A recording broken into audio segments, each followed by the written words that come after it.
Ladies and gentlemen, welcome aboard the TV Pilot's License Flight Number 17 with service to Los Angeles, California. We ask that you please fasten your headphones at this time, secure your podcasting device, and remember that if you have a baby on board, you must present them to the rest of our passengers by hoisting them above your head to the circle of life. If you do not believe you are able to perform this action, please notify your closest flight attendant, and they will make sure to find someone to assist you. Welcome to the TV Pilot's License. My name is Geoff Kerbis, joined by Max Singer and Rich Inman. How you boys doing today? Hey, these flight announcements are getting longer. Yeah, we still don't know how to put on my goddamn seatbelt. We have a lot of rules on our airline, but it's okay for those who this are. makes Southwest like the military. I have to say, I think for this week's episode, this is the most I've ever been prepared for a show because of how much of the show I have watched. I've consumed an insane amount of Modern Family. Well, that's great because. Guess what, folks? This week, we're doing Modern Family. Great. Oh, amazing. Rich, you nailed it. You are ready for it, man. I'm so glad. But for those who might be unfamiliar with us, with our podcast, Max, do you mind telling the folks what it is all about? Absolutely. So here at TV Pilot's License, we break down and analyze the pilot episodes of some of television's most famous and, in some cases, infamous shows.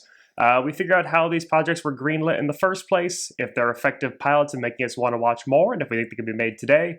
We've got a whole catalog of episodes now wherever you get your podcasts, so go and check out some of your favorite shows or find something new. And if it's your first time flying with us, welcome aboard.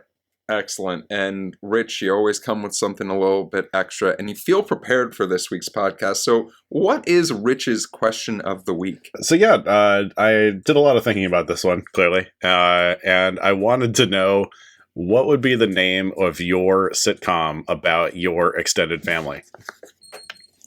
Oh. And we can pause here because obviously it's going to take some thinking. Oh man, so my dad's side of the family, I don't think this is more of I don't think it's a joke, but they all say that they all played a game where it was who could get the hell the furthest away from other people, and that my cousin who moved to Singapore won.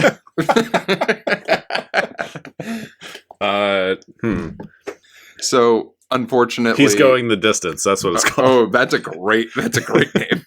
Sky Miles. Unfortunately, Curb Your Enthusiasm is already used as a show. So good, though. That's so good. Yeah, I like that a lot. But I'm going to just say, Larry David, please don't sue me, but Curb This is going to be the name of my my family's sitcom. So yeah, no, I think that that would fit perfectly. I love that. I think based on previous Thanksgivings with my family, I think the name "The Smokin' Jews" would be potentially apt, or some sort of pun that that we can add in later about everyone in an extended Jewish family getting high together. I mean, that sounds lovely, and I want to go to your Thanksgiving. Well, Rich, come on down. Rich, thank you so much for that awesome question. Before we learn a little bit more about Modern Family, let's talk quickly about a synopsis. 3 different but related families face trials and tribulations in their own uniquely comedic ways. Once again, we're finding these really short synopses are sometimes the best descriptors there can be. But Max, I know that there's a little bit more that went into making this show. Can you tell us a little bit about it? Totally. So Modern Family is known as being one of the last real juggernauts of network TV, but it wasn't always that. We're going to talk about our pilot episodes premiered on September 23rd, 2009, and to get there, we're going to talk about 2 gentlemen by the name of Steve Levitan and Christopher Lloyd, both of whom are just absolute legends in the 90s and 2000s network sitcom game. So Levitan actually started off working as a copywriter for Leo Burnett in Chicago, and in his late 20s decides to give up advertising and moves to LA to pursue his dreams in screenwriting. He ends up getting jobs working for shows like Wings, Frasier, and The Larry Sanders Show, before going on to create and produce his own sitcoms, including Just Shoot Me, Stark Raving Mad, Greg the Bunny, Oliver Bean, Stacked, and Back to You, which he'll actually do with Lloyd as well. Man. Lloyd is another super tenured comedy vet. He began his screenwriting career in the mid-'80s, working for 4 seasons on The Golden Girls. He's also going to write for Wings and Frasier with Levitan. That's wild. And Christopher Lloyd is going to become the showrunner for many years on Frasier. During his time as their showrunner, Frasier becomes the first show to ever win the Emmy for Outstanding Comedy Series 5 years in a row. Holy crap. I mean, it's good. It's real good. I will admit this. I've watched every single episode of Frasier. I get it. I 100% get it. I will say I mean, what were they going up against? Like, Ed O'Neill? Seinfeld? I guess Coach with Craig T. Nelson? Literally Like, Seinfeld, literally Friends. So Christopher Lloyd also created a show after his time on Frasier called Out of Practice, which featured Ty Burrell in basically his first major role. They work on the show Back to You together. This is being Steve Levitan and Christopher Lloyd, which is supposed to be this huge team up with Kelsey Grammer after the Frasier days, except it bombs so hard. So through all of their years of friendship and swapping stories about their families, Levitan and Lloyd basically felt there was some basis here for a sitcom about intertwined families. And the original pitch for Modern Family was super different than what we know of it today. It was always going to be this 3-story segment show with different parts of a family. But originally, the documentary filmmaker was going to be a lead in it as well. And they had an entire separate character, a Dutch filmmaker named Geert Floortje. Geert. Oh, God. Apologies to anyone named Geert.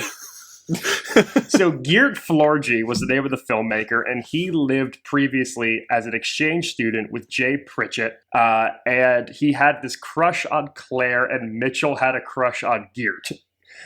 This entire part of the story gets cut before it actually gets pitched to networks. Probably the right move. They take the script to CBS, NBC, and ABC. They don't take it to Fox because I guess there was some bad blood with how Back to You was handled. CBS passes on it because they don't want to stray from their multicam style they're so well known for. Sense. NBC basically feels that a third documentary style show would be overkill in their comedy block with The Office and early Parks and Recreation. Yeah. And so ABC decides to give it a go.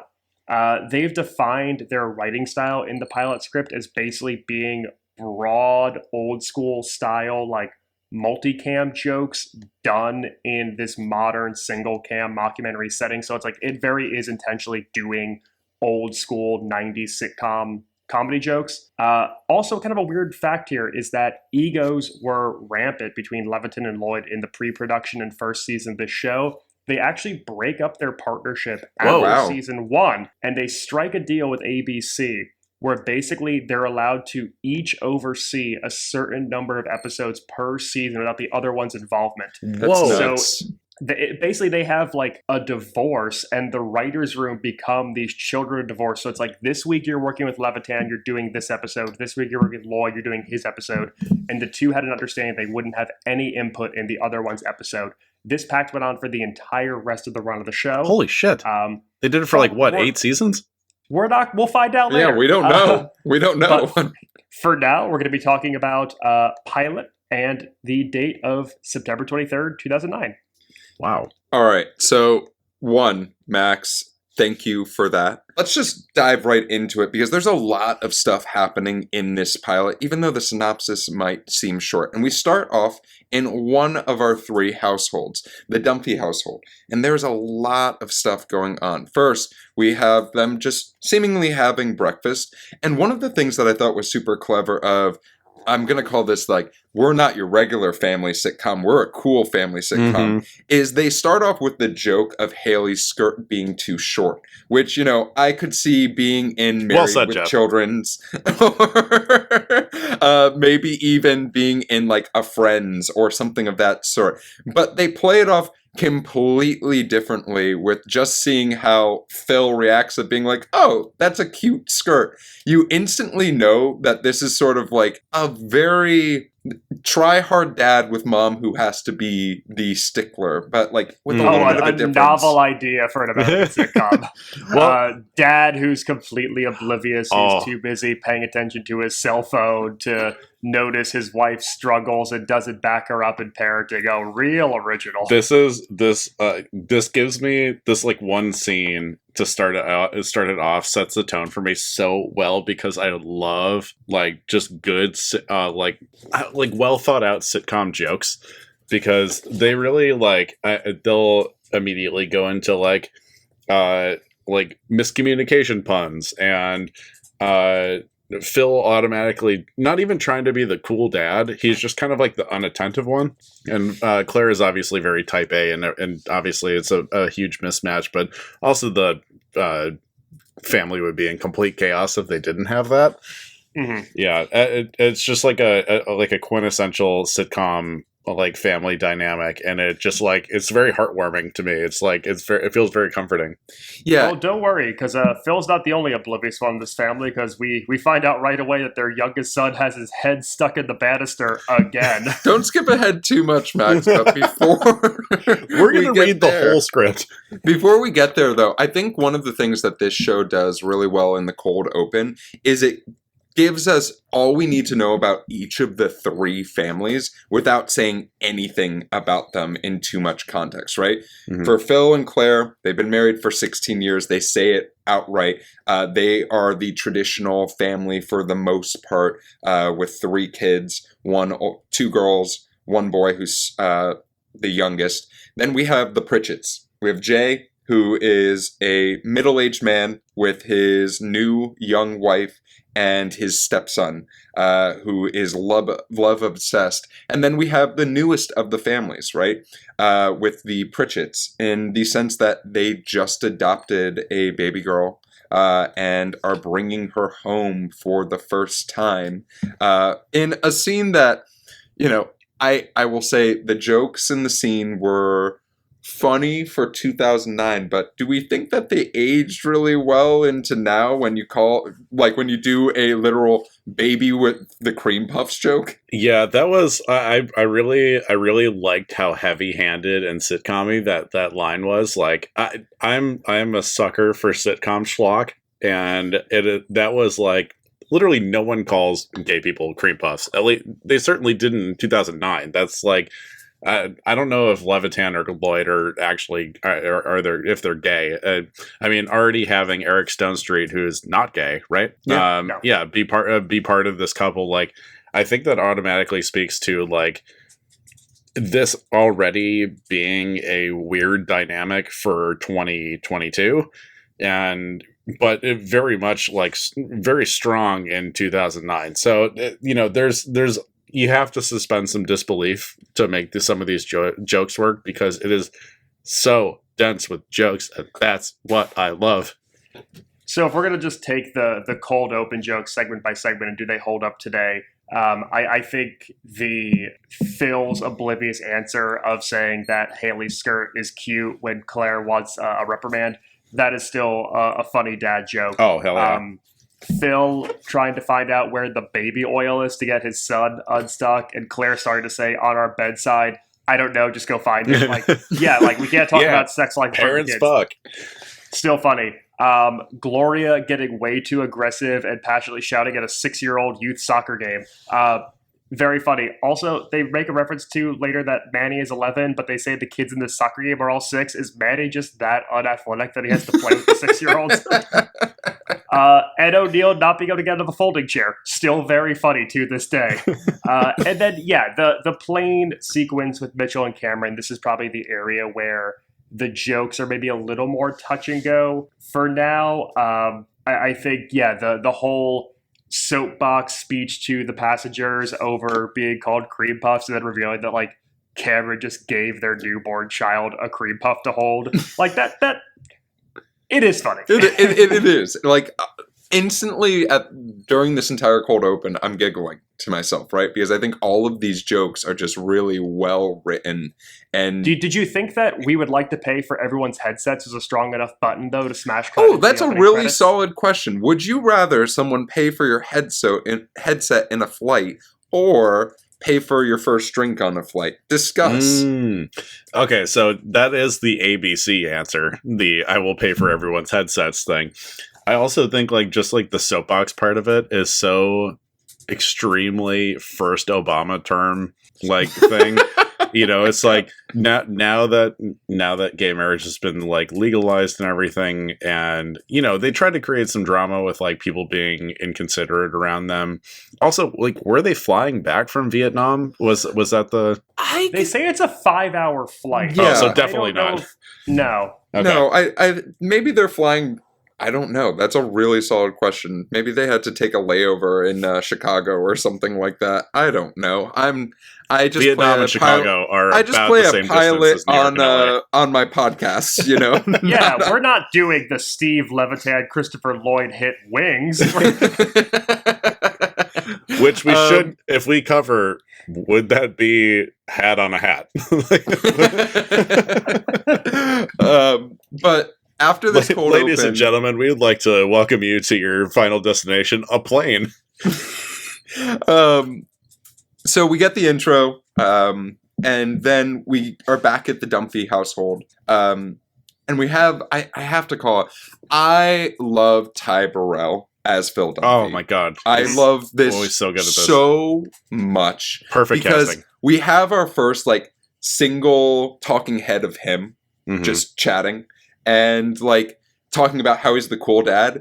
And through a montage of small instances, including him doing the High School Musical dance number, we're all in this together, I was just yep, I'm fully bought in on Phil Dunphy. Phil Dunphy is the lovable idiot that I am going to tune into all the time and just laugh at because I can relate to him so well. Yeah, him being I'm the cool dad, I text. That's his very 2009 way of connecting with his teens that he texts. Tell me you got that iPhone 1. Yeah, truly. I did notice, though, that every time they do kind of an awkward music cue, and there's a few of them in this episode, they're all Disney properties. Yeah.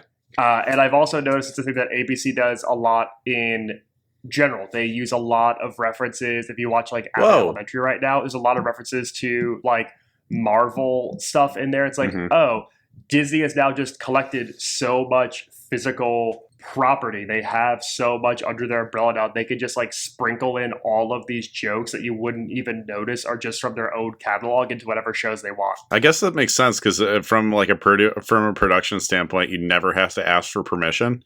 And I think I don't know. Is that let's dive deep into the monopoly aspect of this. New podcast. Yeah, number one mergers and acquisitions podcast and trust busting podcast. Oh, hey everybody! I just wanted to say, you better stop talking about this before I fucking cut you. I swear to God, I'll come over there and I'll fucking cut you, Rich. Rich keeps on trying to make this into a different version of a podcast. I don't know what the fuck he's doing. We are a TV license podcast. That's it. That's all. Not a mergers and acquisitions podcast or a sports podcast. What the fuck is he thinking? One of the things that I don't think Disney owns is shooting people, because I did really love... They're really good at it, though. The line of "the little bitch shot me" was just something that I was not fully prepared for a child, Alex, to say out loud. But when she said it, kid swearing is funny. Kid swearing is always funny. Is hysterical, and that was such a great. It allowed for so many jokes of the scheduling of a shooting is something that I forgot was in this pilot, having this been the second time I've ever watched it. But also, I was cracking up throughout because I feel like anyone, and that is situational comedy, right? You can relate to these jokes in a lesser extent, but scheduling anything, I feel like, is something anyone can just get a giggle from. Well, in this kitchen scene, them trying to figure out a proper time to schedule Luke's punishment around everyone's extracurriculars, that feels... Fight me. It's we set That's the my bar favorite joke so of the whole high thing. for what our kids need to do to like make their resumes look good and their extracurriculars and all their outside engagements, and to just show that like, oh, the family is too busy to punish their son for shooting his sister. Like, that is a very humorous, like, kind of millennial comedy joke right there. Elder millennial joke. That is hands down my favorite, like, funny bit of this pilot. I really love. I just love, like, I mean, obviously the back and forth between Claire and Phil are like is probably the high point of the whole episode, but I mean, just the fact that they have to like really debate on and schedule in capital punishment for their son is comedy gold. Yeah. So after we schedule this shooting, right, we go back to Gloria, Manny, and Jay at the soccer game. And Manny is professing his love, and we get to learn a little bit more about like the background of Gloria as a whole. Maybe Gloria is a little bit of a stereotype of the fiery person, right, from Colombia that Jay fiery person that from Colombia. But like, it's definitely a scene where I love Ed O'Neill in this part because he is doing so little. Yet he is doing so much by barely acting at all and just seeming miserable and trying to get a few more checks since Married with Children is maybe not in syndication anymore. Yeah, people aren't watching Little Giants with him and Rick Moranis as much as they used to. I will say, from having watched nearly every other season of Modern Family, they never progress past the same jokes, that the same like comedy material that they covered with Jay and Gloria's dynamic in the entire rest of the show. It is Jay is old, Gloria's not. Gloria's Colombian, so she'll cut you. Gloria had past relationships where they fucked a lot better than Jay. So it was literally, those are the three things. That's the only three things they touch upon for the rest of the run of the show. Can I drop an Ed O'Neill fun fact here really quick? Please? Yeah, go for it. I'd love that. So there's an interview where he talks about like acting on sitcoms over the years, and he said the key is to work with the writers and producers, and whenever there's a scene where it could be written that his character is sitting, he always takes the opportunity to sit down. So actually another fun fact about Ed O'Neill, maybe not as funny as yours, but so there was another family-based show that was going on around this time called Parenthood with Craig T. Ferguson starring as the like Craig T. Nelson. Thank you. You combine him with Craig Ferguson. Yes. Craig T. Nelson stars in that as like the head father figure of that show, right? Supposedly, Craig was not the first choice, and it was Ed O'Neill, but Ed O'Neill told them to fuck off because he didn't want to do a drama and he wanted to just get paid for 30-minute segments. Well, and TV. Ironically, Craig T. Nelson was one of the original choices to play Jay, but he wouldn't meet their salary demands because they were going to pay him for an ensemble rate and not as like a leading man of the show. That's so weird. You're gonna, well, thank you for bringing that up. I mean, that's also like, why is ABC trying to pinch pennies like that? That is so bizarre. Because Craig T. Nelson is a lead of a successful sitcom. That's very bizarre. That's very strange to me. Yeah, no, it's wild. But yeah, this scene is funny. It's like in it, he says like, whenever I could shoot a scene in a car, I always shoot a scene in a car because I have to sit down for all the takes. But from this, this picture into, we have a love-obsessed 11-year-old who's going to write letters and is stopping the car to pick flowers. We go to our new family of Cam and Mitch with their daughter, arriving home for the first time. And it was fairly like, Cam and Mitch, first of all, I love Jesse Tyler Ferguson. I think he is a fantastic actor as a whole. And then Eric Stonestreet, same deal. They're so goddamn funny together. But their chemistry together is wonderful. And they give you the vibe of like, oh yeah, we've been married for years. Mm-hmm. Like, or we've been together for years at this point in time. And like this is one of those other scenes where you do such a good job of acting with what's in the room, like that terrifying mural in their daughter's nursery, but also having the cutaway scenes of Eric Stonestreet literally just like devouring whatever's in the pantry and looking right into the nighttime camera. The joke about Cam putting on pregnancy weight during the adoption process. Why is there a security camera in the pantry? It's a normal thing. What is it part of the documentary? Why is there a documentary aspect where they hide cameras inside the house? I like to think that they live with the raccoon and they're just trying to make sure he's paying his fair share of grocery bills. But it's all part of Geert's vision. Yes. I do really love, and I know it'll be problematic right now for Cam's character to be played by a straight man. However, I remember when the show came out and Eric Stonestreet was like one of the rising stars of the show. Like it really, obviously, Max, you said this show is like one of the big juggernauts of the sitcom world at that time. Obviously, they still had like 2.5 Men, Big Bang Theory, How I Met Your Mother, and all that. Like a lot, the sitcom was going really, really strong at this point. But it was really cool. Like I thought it was a really nice homage. Eric Stonestreet says his character is based off of his mom. And I think that's like really, it seems like a very lovely way for an actor to pay tribute and like try to make the character feel more real to them, even though it's an identity they can't really relate with. I thought that was a very nice story. No further questions. Yeah, no, it is awesome how these characters and these actors made these characters very much their own. Yeah. Sofia Vergara's accent, completely fake. Oh, that's amazing. She's from Dublin, Ohio. But after the scene, and like it was very sweet, like watching the two of them like sort of talking about how do we have to change since we're now parents, right? We weren't previously parents. Like talking about, oh, hey, we can't have friends with these names anymore, which was just like a wild thing to think about. But like also, I'm not a parent, so I'm not really worried about whose name is what. Warning, Max. We can't have Maxes if I'm becoming a dad. Sorry, it's just the case. That's fair. You got one already. What I noticed, though, watching this is you could tell just what like 30-minute sitcom vets Levitan and Lloyd are, because we're pretty much just before the 10-minute mark in this pilot.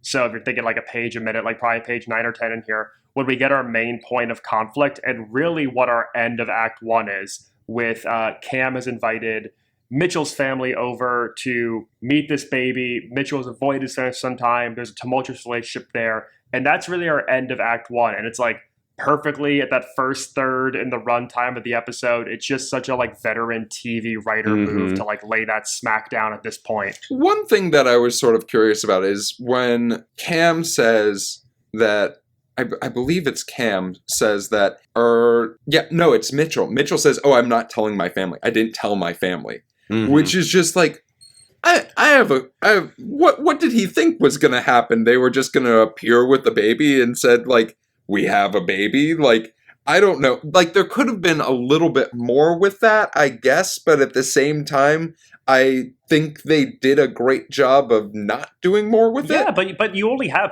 23 minutes of commercials to tell it. So you can't get bogged down with getting the entire story, because otherwise the entire show becomes about Mitchell and his family issues and not really breaking it down to all of our arcs. Yeah, and I do think as well, like Mitchell refusing to tell his family that was probably the most fabricated moment of the show. I think like it felt the most like not based in reality, because like obviously they know that he's a smart guy. Like he knows that's not a long-term solution. Also, his dad's in a blended family. His sister is extremely understanding and like his biggest supporter, to be I would argue. And I don't know, it just seemed like something that they kind of threw in there strictly for comedy purposes. It didn't really seem indicative of the actual relationship of the family as a whole. Very fair. Very fair. So let's talk about, we have one main conflict of Cam and Mitch introducing this new member of the family. But we have a couple of secondary conflicts that are coming up. One, Haley is having a boy over in one of my favorite scenes of Phil introducing himself to Dylan.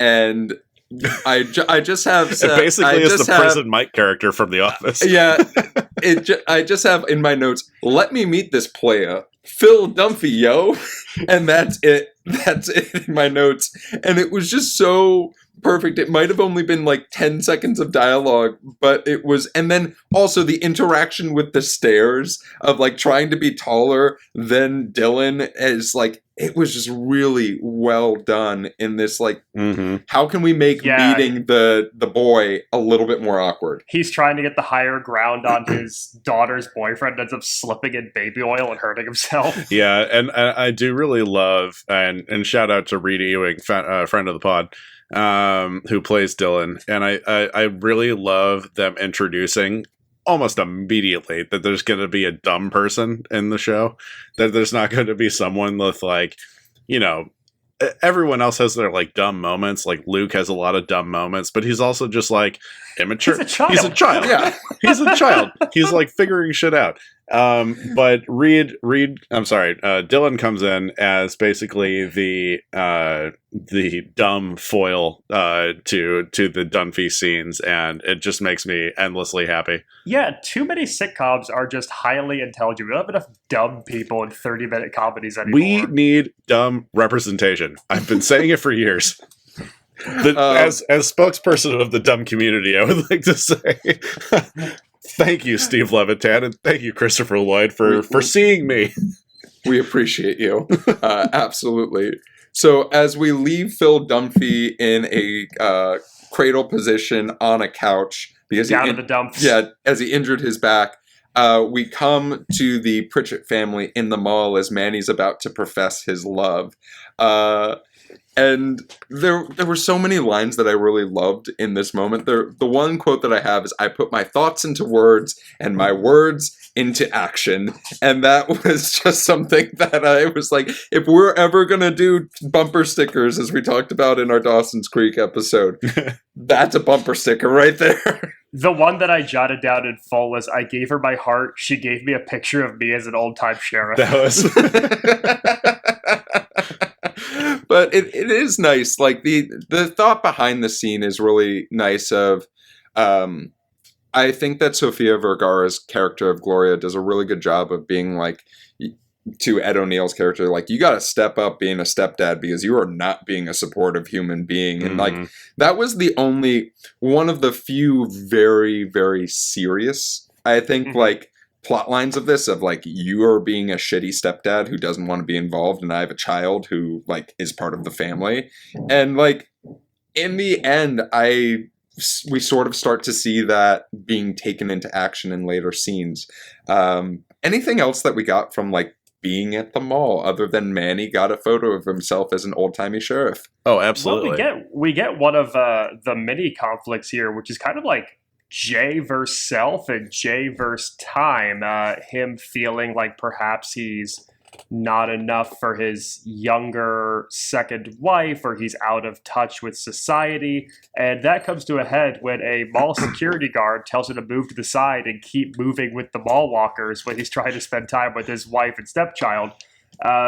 Resulting in Jay basically running into a Von Dutch-esque store to do who knows what. It's Von Dutch meets what was the name of the tattoo artist that the Kat Von D? No. God. That's just two Ed Von. Hardy? Ed Hardy. It's like an Ed Hardy Von Dutch combo store. It's one of the, and another like completely amazing like visual gag foreshadowing of like, you see an extremely ugly but very like new and different outfit in a window. That character, that's Chekhov's that's Chekhov's graphic hat, baby. Chekhov's trucker hat. That's amazing. So as we find out that Jay is set to get an entire new wardrobe, we come to my favorite scene of this entire thing, which is the shooting of Luke. That is what I have titled this scene, because I like it when the kids get shot. I thought that this scene Ron was DeSantis. So you can take the boy out of Florida. Noah Gould, who plays Luke, I think he's like he has to be very young when he was doing this. Like, I think he probably was closer to like maybe 8 or 9. Yeah, I don't have shout any, out young Jewish king. but when they did this, like, just the piecing together of like, hey, you can't have all those pairs of underwear on, you can't have pads on, like, it's just like the joke is stacking on top of each other one after another, and then finally we get this very anticlimactic shot of like Phil accidentally shoots him, and then from there just chaos ensues of just this BB gun that just goes nuts as a whole. But after this shooting happens, like, and after the, you know, Luke gets shot accidentally by Phil, like, what were your Who shot Luke thoughts? Dunphey? Who shot? It's all the books are all the books in your local Barnes and Noble. But yeah, like, this scene sort of just is ultimate chaos, and I sort of hunger for that when I watch sitcoms. What did you all think about this scene as a whole? It was a really weird scene to see in modern TV. Like, I was confused. I was slightly uncomfortable that Phil's modern parenting style was going to be like, I have to shoot you with Eye a for an BB eye, gun. baby. Also, I don't know. Anyone remember that show, The Slap? Oh yeah. I don't know. Do I remember the slap? Just, I don't know. Don't punish kids with physical violence, even if it is in a Well, a hold goofy on. manner. Hold on. If I've learned anything from the Cosby Show, and I think I have, If Rich what? Cosby Show for now on this podcast. but, until like, we cover the pilot. Oh no, that might be on our Patreon. We might have to do that. But yeah, like, this sense of that, I think, is one of the things that when this show probably premiered, that audience attached to is like this unique idea of this sort of chaos being on network television is very unique, but something that we can all sort of relate to in this very manic way that we sort of hide in our lives as a whole. Like, I don't know, but at least to me, right? Like, I think we all have those chaotic moments in our lives that we look back on and we laugh about, but like in the moment feels like the world is absolutely ending. Yeah. I am curious about Phil's portrayal of masculinity throughout this entire show and the way that Ty Burrell portrays it, because along with like trying to get the upper hand on like a teenage boy or like this eye for an eye punishment style with his son, he's also always wearing like old Letterman gear or old varsity sports gear. Like every time we see Phil, like when he's popping and locking the High School Musical, he's wearing what's very clearly his high school Letterman jacket. In multiple scenes throughout this, he's wearing either like an old kind of like varsity basketball penny jersey. He's wearing old kind of like athletic department gear. So either he's shopping exclusively at Abercrombie and buying the like fake made up athletic department shirts that they have for some reason, or he's like oddly stuck in this 18-year-old masculinity version of himself. I think he feels pressured into it. I don't think that is really his nature. I think he's like, oh, this is what a dad's supposed to do. I've watched enough Married with Children to know that like this is what a dad's supposed to be, protective over his daughter and also make sure she's not wearing anything too provocative and stuff like that. Whereas Phil probably is like the most progressive of anyone on the show, just like because he doesn't give a shit and is pretty cool. But I don't know. I can't remember if this comes up in the pilot, because this is a aspect to how he is viewed in the family as a whole, but it is one of those situations, a very common sitcom thing of he met Claire really young, he got Claire pregnant really young, and you know, because of that, everyone in the family thinks that Claire wasn't able to live up to her full potential because she became a mom too young. To be fair, though, like one of the things that I thought this show, as I said, it doesn't really give us much as far as exposition of explaining why every family is the family that it is, right? But Claire's character does a great job of, like, when Claire is talking to Alex about Haley being in a room with Dylan by herself, Claire has this amazing monologue about, like, running into Haley's room, and she's like, I know what happens when boys are in rooms with girls and they're just watching Falcon Crest on a bed. And, like, shout out to Falcon Crest, friend of the pod. Yeah, like, it was just like, Julie Bowen doing that monologue, that gave me a small snippet, a small little taste of what she's going to be bringing, of these, like, oh yeah, Claire was, like, sort of a baddie, like, back in the day, but, like, hey, you know, we're going to learn more about her, and we're going to see her trying to be a mom as opposed to... even in the first confessional with Phil and Claire, they make reference to, like, Claire having kind of like a wild streak in her younger days, and it's like, as long as my daughter doesn't end up half naked on a beach in Florida, I've done my job. And there's always, like, specifics where it's like half naked on a beach in Florida watching Falcon Crest. They're like, there are things that are so specific that's, like, clearly she's talking about herself in those moments. Yeah. And Julie Bowen does nail all those lines really well, I feel. Yeah. She absolutely kills it. There's definitely, like, I don't want you to make the same mistakes that I do kind of thing, but also in the same way that, you know, those articles that came out that said, like, oh, you know, the baby boomers had a lot more sex than millennials and Gen Z did when they were young and stuff like that. I'm like, yeah, that's probably true. And the fact that, like, we have inherited, like, a lot of guilt around sex at that particular age, I think is really showing itself here. Like, and I know that, you know, if the two creators of the show spent a lot of their time writing, like, the most popular sitcoms of the 90s, like, you can see very clearly when the shift from baby boomer humor to millennial humor happens, like, right here. Because it's just like, yeah, these kids are crazy, but they're spending so much time on their phones that no one's actually fucking. But let's talk about the final scene. Because this is, like, I'm going to reveal a little bit of something about myself. Go on! So I'm going to reveal a little bit of something about myself. This is not the first time I've watched this pilot, but this is the first time I've watched this pilot undistracted. And why I say that is... You're proving the point. When I watched this the first time, I only found out in the final scene that all of these families were related together. Oh my god. And I thought it was a gigantic plot twist, and I was like, oh my god, this is so shocking. What a great TV show. I'm fully bought in.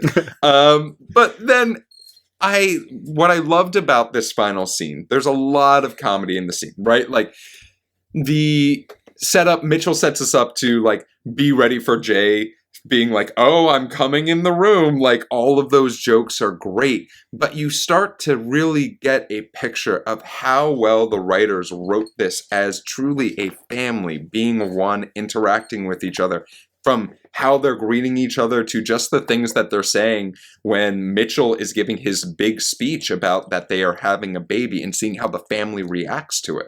What about y'all? I want to tread lightly with this third act, and I say that because while I agree with you, Geoff, in that it is important to see the family coming together around Mitchell's big announcement, this entire section is littered with some jokes that are clearly at the hand of guys who did their biggest projects prior to this in the early 90s. Yeah, I can't agree more with you.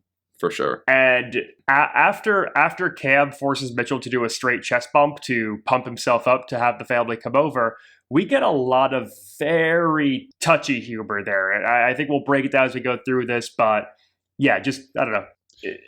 Like, I understand the significance of this, but it also is the part in the pilot where I started to question if this was going to be for me 13 years after its premiere. I think this is actually a pretty important part of it, even because some of these some of these jokes right here are not even they're not even of the moment for 2009. Yeah, exactly. 2009 was further ahead than this, and I think it's really important that they did this because they need to show progression of these characters, because that's so important for like the future, like touching moments of the show of like the characters growing and learning.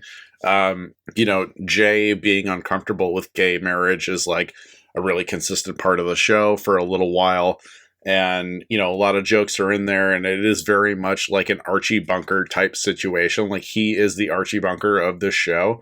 And, and I really think that is like, especially for a pilot, you have to set up that there's going to be character progression. You can't come in with Jay being ready to go about everything in Mitchell's life. And, that is like, it's unfortunately like, where we're at right now as a society is very like it's going to be a lot more touchy, but I think in the same reason, like, obviously we're all millennials, we're all very much online. We do not consider Tim Allen funny anymore. However, his show, and I can't remember the name of it. I want to say Big Man or something like that. I can't remember. Oh, Last Man Standing. Yeah. Sorry, I don't know why I know that. But No. Don't even apologize. That is an incredibly popular show. It is a conservative dad dealing with like a non-binary and trans like children. Like, it is like, it's an important show in the sense that like this is what a majority of America thinks. And if you can't, there's a comedian I really love named Sam Morrell, and a lot of his joke material, he workshops not in New York, where he lives most of his life. He workshops it on the road, in Arizona, in Texas, in Colorado, in Utah, like fucking anywhere, Florida. Like, you have to be able to create a more unifying thing. Otherwise, people in New York, Chicago, and LA are not loyal to TV.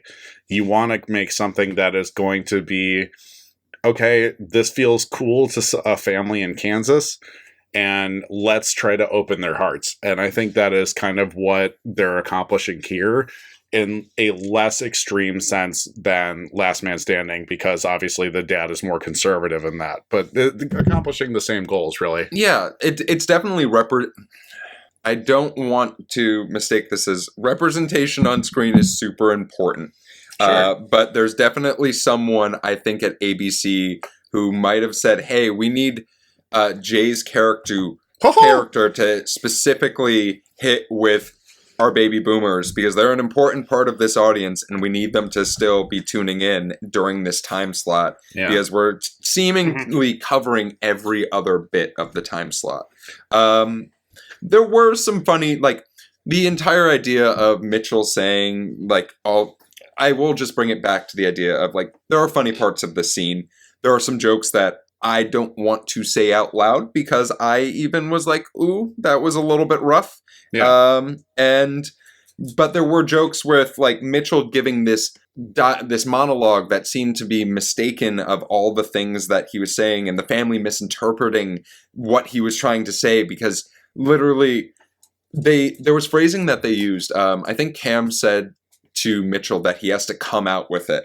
And I don't know if that was entirely intentional, but like, he was almost coming out to his family as, I am a new dad, in this odd sense. And it was interesting and funny just seeing how the family reacted as a whole. And then ultimately, with the Cam's reveal in the most flamboyant way possible of doing the circle of life, hoisting a baby above his head, I didn't notice this the first time I watched, but they actually had a light and the rest of the room darkened, and I was like, that is amazing. If that is just set up in their home, how do I get that installed? I'd like to talk to your electrician and your lighting guy. But then everything is cured. We have this beautiful baby, and they are still a family, no matter what Jay says as his final line that I almost turned off the TV. There's a very funny little, like, tete-a-tete right there, though, where Mitchell does tell Cameron to turn it off, and he's like, I can't turn it off, that's who I am, and Mitchell says, I mean the music. Like those jokes are that is so ubiquitous funny. for sitcom stuff, and I think this scratches so many itches for me for sitcom jokes. So this isn't the end, though. We do get like that little post, like after the final commercial break, we get that one little final thing, and it's Phil and Luke playing basketball. And I know this is just a small little throwaway scene, but I loved it so much, and it left like the best taste in my mouth of just like, I'm gonna come back for these jokes, like this and these like little cutaway, almost like real life Family Guy cutaway scenes, right? Yeah. Where it's just like, oh, I'm gonna describe something, and then I'm gonna show you it because I know you're thinking about it right now. And yeah, that's sort of how we ended this entire episode. Yeah, I mean, if I know that they're going to, and I think this is a pretty important, like from a marketing perspective, this is a very important part of the show because it helps keep people's attention into the lead-in to the next show. Super important. Mm-hmm. But on top of that, it's called a blackout sketch, and I love a blackout sketch so much.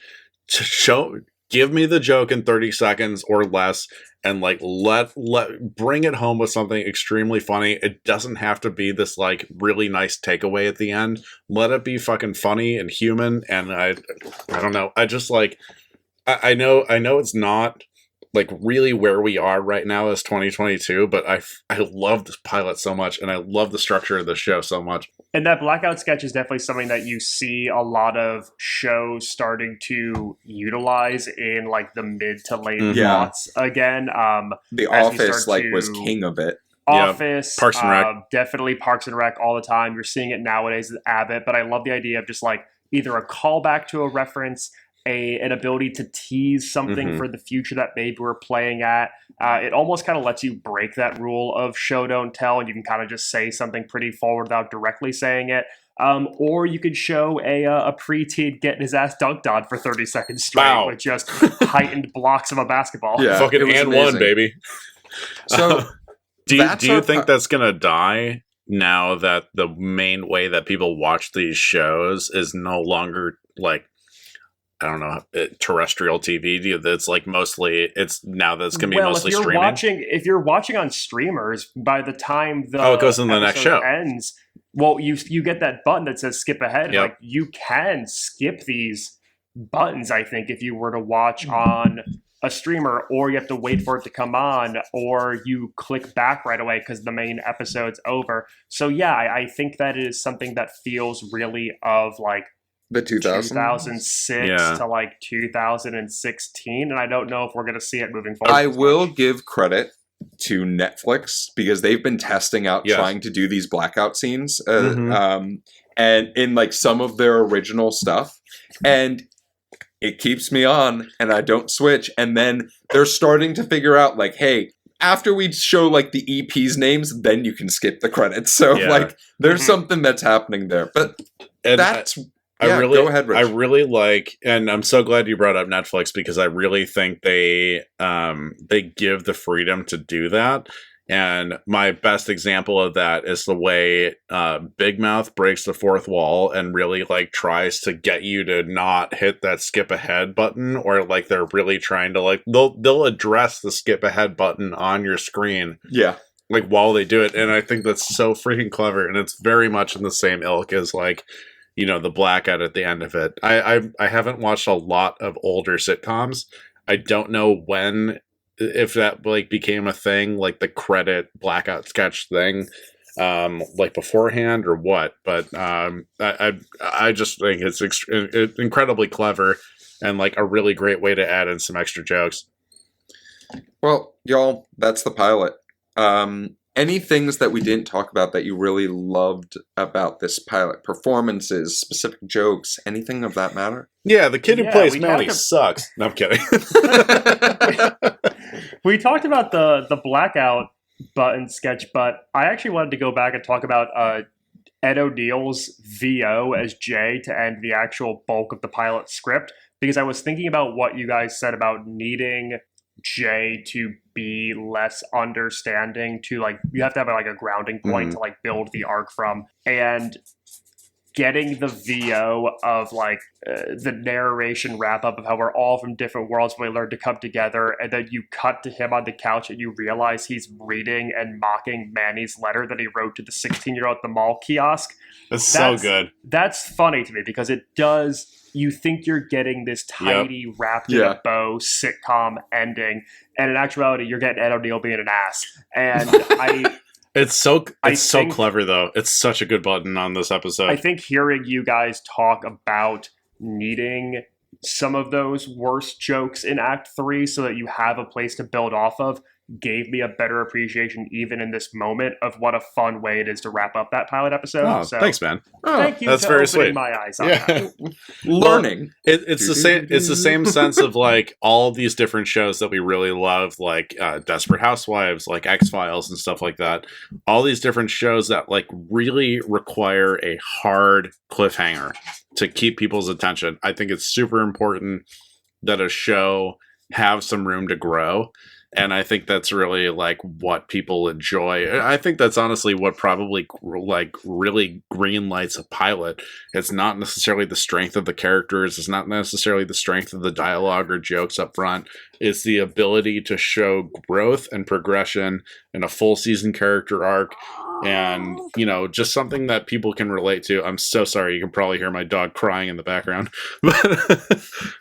He's very emotional about He's showing progression. He just loves the 30-minute sitcom structure so much. And this is a neatly packaged 30-minute network pilot. This is a clear 3 acts. We're going to give you a little bit of each person's personality without focusing too much on any one person's dynamic or relationship. And we're just going to introduce our entire ensemble to you, and we're going to get them all in one room at the end, and we're going to leave it on that. Mm-hmm. We're not setting up what episode 2 is. We're not looking ahead. Yep. We're just giving you a little bit of everything. Like, it very much feels like this is a pitch for like 9 different people laid out in 23 pages. Yeah, 100%. And this is a very non-serial show. It is extremely episodic. I don't know if there is. I can't recall anymore because it's been a while since I watched this show all the way through. I really don't think the success of the show is so thoroughly made for syndication. It is like, I don't know if there's really a character arc that's stronger than like some pretty minuscule growth over the time.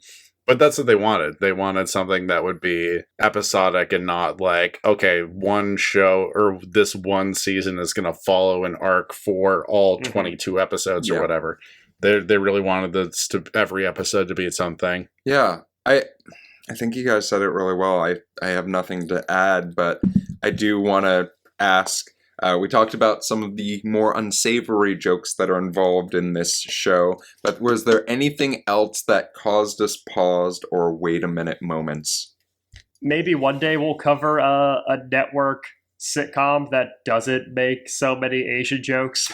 Yeah, that was really like, I mean, fucking Entourage, Ballers, like 1600 Pen. Like, it was such a green light that's like, hey, here's all the jokes. Father of the Pride. Yeah, here's all the jokes we made about black people in the 70s, and now we're gonna do it in 2009. Like, it is so of that era, and Fresh Off the Boat is from like around this era, which is so strange. It was like, I think 3 or 4 years later. Yeah. So I think, we were there. 1600 Pen.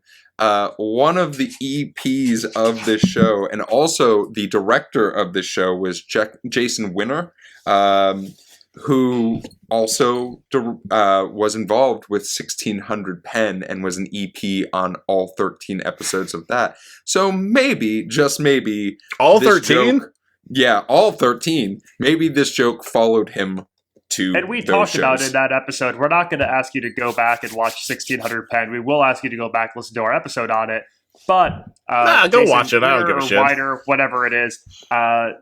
He directed this pilot of Modern Family, was a creator on 1600 Pen, and I guess that relationship started because what the hell's his name? Josh Gad was one of like the people who screen tested for Cameron. Yeah, it's really. He's way younger than Eric Stonestreet, though. It's because Josh Gad had taken over in 25th Annual Putnam County Spelling Bee, and Jesse Tyler Ferguson played the original Leaf Coney Bear in that show. So there was like a connection to that Broadway show. Okay. And so it was like maybe trying to pair those two up. I genuinely would be curious about what their on-screen chemistry would look like, but I think they nailed it, in all honesty, with I love Eric Stonestreet.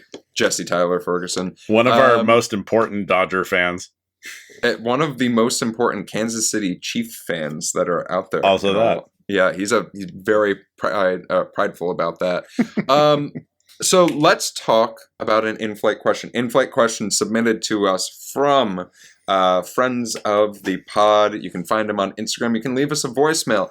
But our in-flight question this week is, gentlemen, which of these characters do you relate to the most? And Max, if you say Jay, I have 25 questions for you at least. Wait, okay. So can I go first? Because I feel like all three of us are Phils.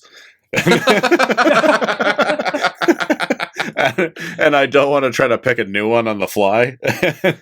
I extremely relate to Phil in the way he is actually probably the most progressive person. I know we talked about this earlier, because he kind of just doesn't care. And I think the apathy leads to like really impressive progression, like progressive views and stuff like that. And I just relate to that so hard. And also, I don't know. I love a goofy dad character so much. I love it. Max, what about yourself? I mean, I feel like, in a way, I'm a Luke with a Cam rising. What's your moon? What's your moon? Is it a Claire moon? Yeah. You're a Gloria moon. I feel like I too, in my youthful misadventures, have gotten my head stuck in a banister or two, have never truly learned from my lessons. But also, I do feel like I am a generally loud, theatrical individual who has maybe dragged a bit on a little too far once or twice in my life. No, come on. You only host a podcast. I also love pastries. I love pastries. They're delightful. So I will say for myself, Rich, I think you put it very well. I think there's a little bit of a Phil in all of us.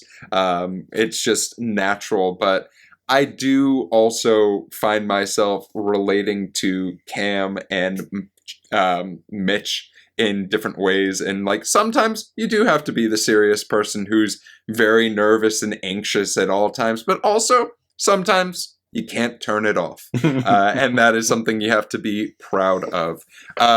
Thank you so much for that in-flight question. I see a little bit of Manny in you too.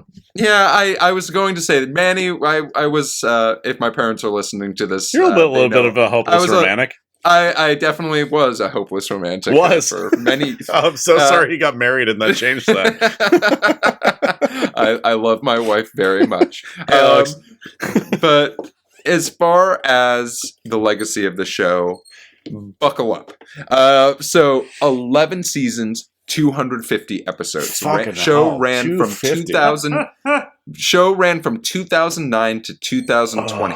Now, the highest average viewer count was in its third season. It averaged about 12.93 million viewers. And it was about 15th amongst all TV shows, which I find that to be the wildest bit. Only 15th? Yeah, only 15th.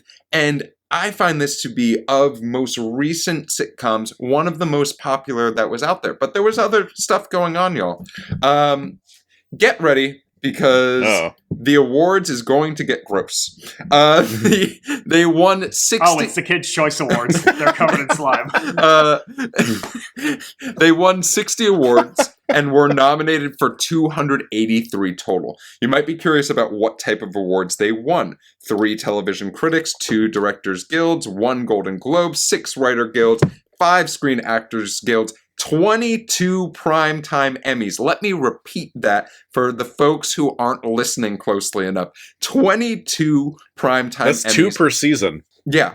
They also won 4 American Film Institute awards for Best Television Show. God just keep that in mind. Not even comedy, just Best Show. Also, it is a part of our select group of Cradle to Grave, winning everything from a Kids' Choice Award, a Teen Choice Award, a Young Artist Award, and many, many People's Choice Awards. Wait. Okay. So, I do want to ask: do you guys think that Levitan and Lloyd had a massive competitive battle on what episodes could win the most Emmys? Oh, 100%. There has to be. 100%. They had to have been like, oh yeah, my episode got an Emmy for Best Director of a sitcom.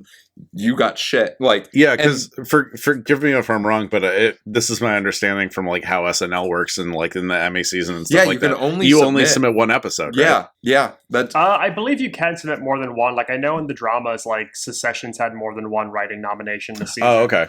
But I do know this is one of those shows where, like, despite not winning everything every year, like Ty Burrell was nominated for Outstanding Lead Actor like 8 seasons in this run. And you know that little fact about Christopher Lloyd being the showrunner on Frasier when it won the Emmy for Outstanding Comedy 5 years in a row? Yeah. He did it on this show too. God damn. So, couple other fun facts before we close things out, but there were also multiple international adaptions of this show, one of which was in Iran. But, Sick. Given things that are happening in Iran right now, they replaced Cam and made Mitch's relationship a heterosexual one. Go that figure. seemed to be a theme amongst the international adaptions of the show.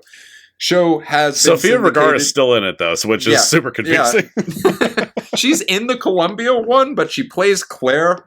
Tons of questions. And the show is syndicated. You can find it on the USA Network. I watched it on Hulu, but you can also find it on Peacock as well. But yeah, heck of a legacy of this show. You can find it on Peacock even though it was an ABC show? You can find it on Peacock. Streaming is so complex to me. Someone needs to drop like a 20-minute explainer on how streaming rights work. And it was produced by 20th Century Fox. No, that was my other thing. So what does any of this mean? I have 2 questions for y'all. Would you continue watching this show? And do you think this show could be made today? I'm going to put that with quotes of if someone came... If the pilot could be made today. If the pilot could be made today, if someone came to a network and said, hey, I want to make this. Yeah, 100%. And I mean, number one would probably be the bona fides of the creators. Like, I mean, how could you possibly turn down a meeting with like some of the most important creators of like Frasier, Just Shoot Me, Larry Sanders Show and stuff like that? They literally can't be excluded from a room ever. They'll never be excluded from a room. You would have to update the jokes a little bit. Social media is a significantly larger presence in this than it is in the pilot. And that would be what, Haley is obsessed with, Alex is obsessed with, that kind of thing. But also, you would probably need to get a little bit more granular with the liberal politics of it. It would not be exciting for Cam and Mitchell to get to adopt a baby anymore. That's kind of old hat. That's very commonplace. It's really not an extreme take. I feel like I think the show would be do a really great job of normalizing trans politics if they were to adopt like a trans character into this. Other than that, I think the joke writing is exceptional. I really love the joke writing. I think that's so evergreen. This is killing it right now. If they get updated to 2022, it's killing it. And would you continue watching the show, Rich? Oh, hell yeah. I'll watch it tomorrow. Max, what about you?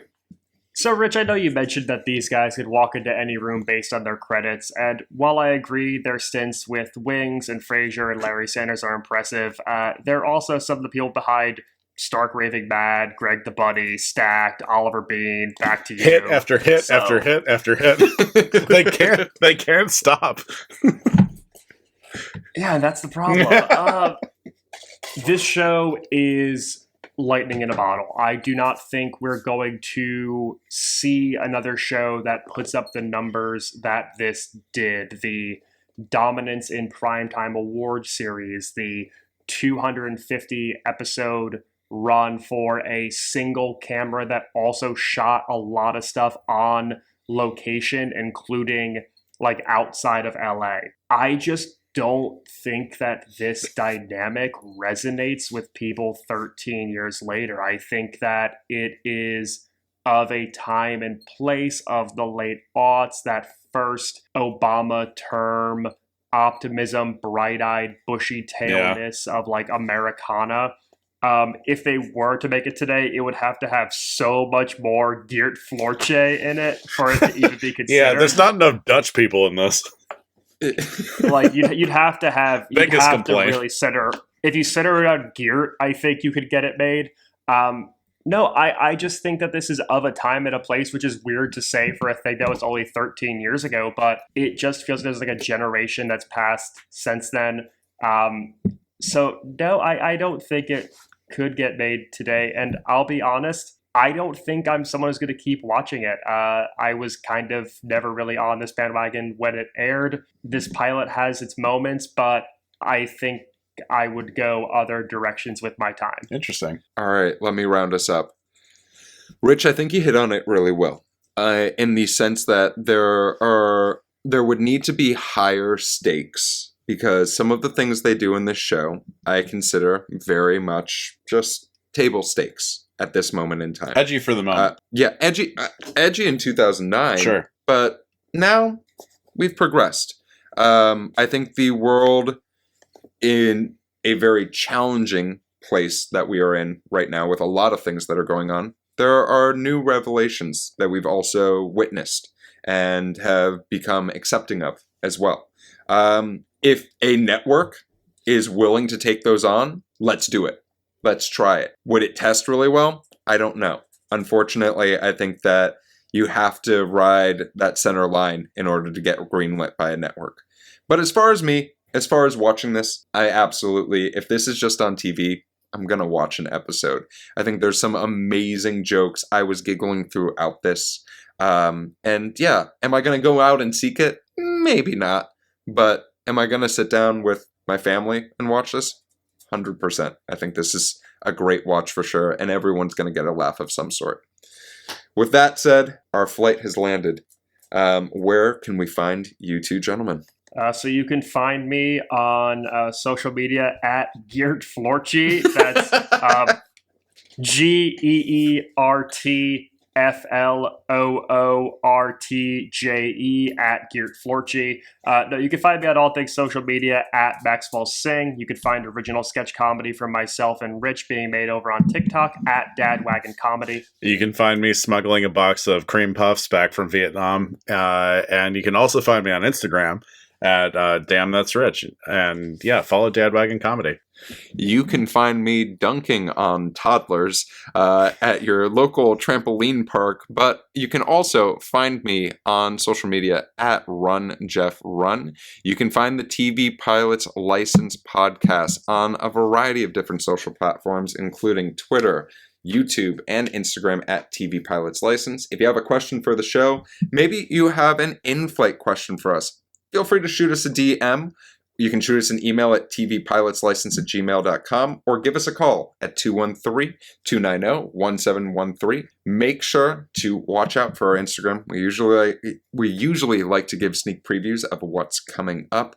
And make sure to watch out because we might have some special guests on the way. With that said, the plane has landed. The seatbelt sign is off. We look forward to flying the bright skies of the TV world with you sometime soon. And until then, stay great. Subscribe to the podcast. Do it. Subscribe right now.